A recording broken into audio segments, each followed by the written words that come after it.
সালামু আলাইকুম। আমরা চলে আসলাম আরও একটি পয়েন্টে, যেখানে হচ্ছে ফিশিং পয়েন্ট বলে বা লো সামা বলে। দেখেন যে দুই পাহাড়ের মাঝখানে যে নিচের দিকে একটু গ্যাপ দেখা যাচ্ছে, ওইখানে এই ফিশিং পয়েন্টটা। অনেকগুলি বোট দাঁড়িয়ে আছে। তো যদিও ফিশের ভিডিও করা হয়নি, মানে মোবাইল ওয়াটার প্রোটেক্ট ছিল না মোবাইলে, যার জন্য মোবাইল পানির নিচে নিয়ে ভিডিওটা করা হয়নি। তো যতটুকু সম্ভব করেছি।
এখানে যেটা দেখতে পাচ্ছেন, এটা হচ্ছে ন্যাশনাল পার্ক আছে, ন্যাশনাল পার্ক। ওই ন্যাশনাল পার্কের সামনে অনেকগুলি বোট দাঁড়ানো থাকে।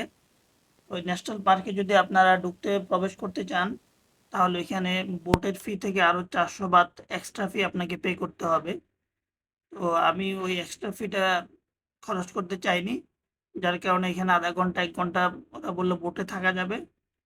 বোটে থাকা অবস্থায় এই আশেপাশে ভিডিওগুলো করেছিলাম, ছবি তুলেছিলাম অনেকগুলি।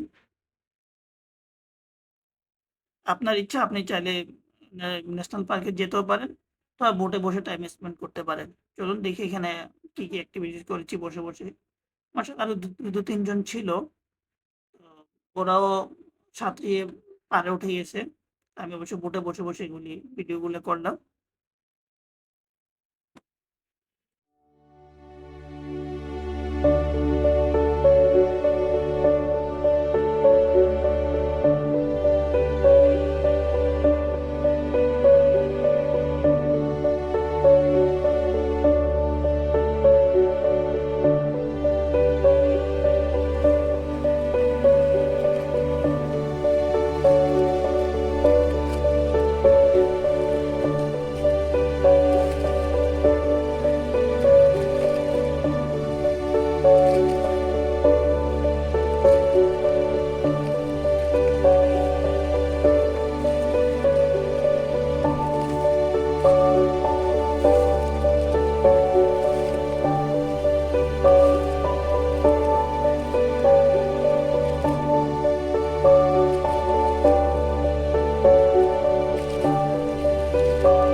ছিল ন্যাশনাল পার্কের সামনে।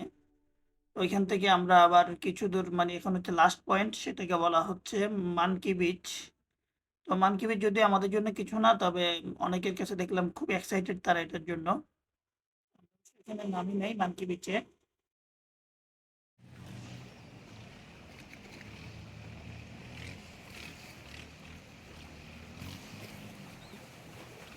হাফ ডে ট্যুর প্যাকেজে আমরা অনেকগুলি স্পট দেখতে পারলাম। তো আশা করি আমার ভিডিওটা যদি আপনাদের কাছে ভালো লেগে থাকে, অবশ্যই সাবস্ক্রাইব করে পাশে থাকবেন। এই ভিডিওগুলো করতে অনেক কষ্টই হয়। আশা করবো আপনারা অবশ্যই সাবস্ক্রাইব করবেন চ্যানেলটি। সকলকে ধন্যবাদ।